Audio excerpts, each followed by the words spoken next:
అందరికీ నమస్కారం. నా పేరు బాబీ నాయుడు, మాది కోనసీమ రాజులు. మన జబర్దస్త్ మాజీ జడ్జి అయినటువంటి ప్రస్తుతానికి ఏదో అటు ఇటు తిరిగి శాఖ, ఏం శాఖ అండి అది, దాని పేరు మర్చిపోయి ఏదో టూరిజం ఏదో శాఖ అండి. ఆ శాఖ మంత్రిగా వ్యవహరిస్తున్నటువంటి మన రోజారెడ్డి గారు జన సైనికుల కోసం, కళ్యాణ్ గారి కోసం కొన్ని అనుచిత వ్యాఖ్యలు కూడా చేయడం జరిగింది. పిల్ల యాదవులు, ఆ యాదవులు, ఈ యాదవులు అంటూ ఆవిడికి మా సమాధానం చెప్పడం కోసం ఈ వీడియో అయితే జరుగుతుంది. ఏమంటే రోజారెడ్డి గారు, నాకు తెలియని విషయం ఏంటంటే, మీరు కారు కొన్నారు, 1,60,00,000 ఏదో ఆడి కారు, ఏదో కారు, తప్పేం లేదు, సంపాదనతో కొనుక్కున్నాను, నాకు లక్షలు జబర్దస్తులు వస్తున్నాయి, ఇదేదని చెప్తున్నారు. అంతవరకు ఓకే, మేము ఒప్పుకుంటాం. మరి 50 కోట్ల రూపాయలు రెమ్యునరేషన్ తీసుకునే వ్యక్తి పవన్ కళ్యాణ్ గారు.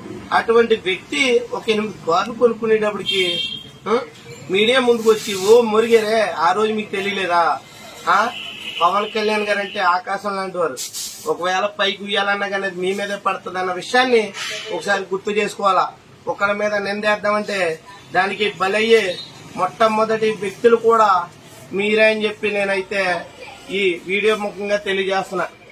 ఇంకొక చిన్న విషయం ఏంటంటే, ఎదవలు సన్నాసులు అన్నారు. ఆ సన్నాసులు ఎక్కడా లేరండి, ముఖ్యంగా మీ పార్టీలోనే ఉన్నారని చెప్పి నేను తెలియజేస్తున్నా. ఎందుకంటే అవంతి శ్రీనివాస్ గారిని తీసుకోండి, ఒక అరగంట వస్తే కార్యక్రమాలు చేసి పంపిస్తాను ఒక వీడియో మాట్లాడి మొత్తం వైరల్ అయింది. అతన్ని అంటారండి, అలాంటి పనులు చేసే వ్యక్తిని అంటారు సన్నాస్ అని.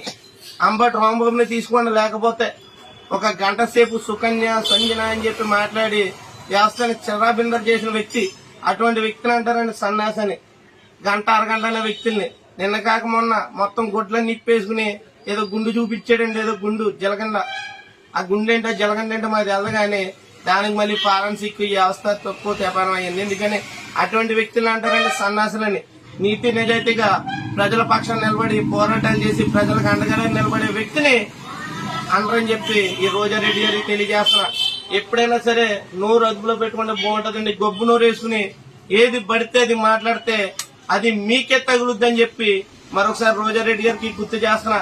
కాకపోతే మీకు పాత రిమెంబర్ చేసుకోండి, ఒకసారి అమరావతి ప్రజలు మిమ్మల్ని, మీ నోటిని గాని, మీరు చేసే వ్యవస్థను గాని ఏ విధంగా మాట్లాడారన్నది ఒకసారి మీకు గుర్తు చేసుకుంటే మీకు గుర్తు వస్తుందని రోజారెడ్డి గారికి తెలియజేస్తూ, మీడియా ముందుకు వచ్చేటప్పుడు కొంచెం సంస్కారవంతంగా మాట్లాడండి. ఎందుకంటే మీరు పదవులు ఉన్నారు, మీకు హోదా ఉంది కాబట్టి గొబ్బు నోరు వేసుకుని ఏది పడితే అది మాట్లాడితే తిరిగి మేము మీద పడుతుంది.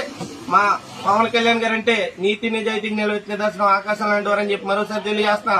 అతని మీద నిందలేయాలని చూస్తే ఆ నిందలకు మీరే కొట్టుకుపోతారు, కానీ అతను ఎప్పుడు ప్రజలకు అండగా నిలబడి ప్రజల పక్షాన పోరాటాలు చేస్తూ నాలాంటి సైనికులు తయారు చేస్తూ ముందుకెళ్తూనే ఉంటారని చెప్పి తెలియజేస్తూ సెలవు తీసుకుంటున్నా.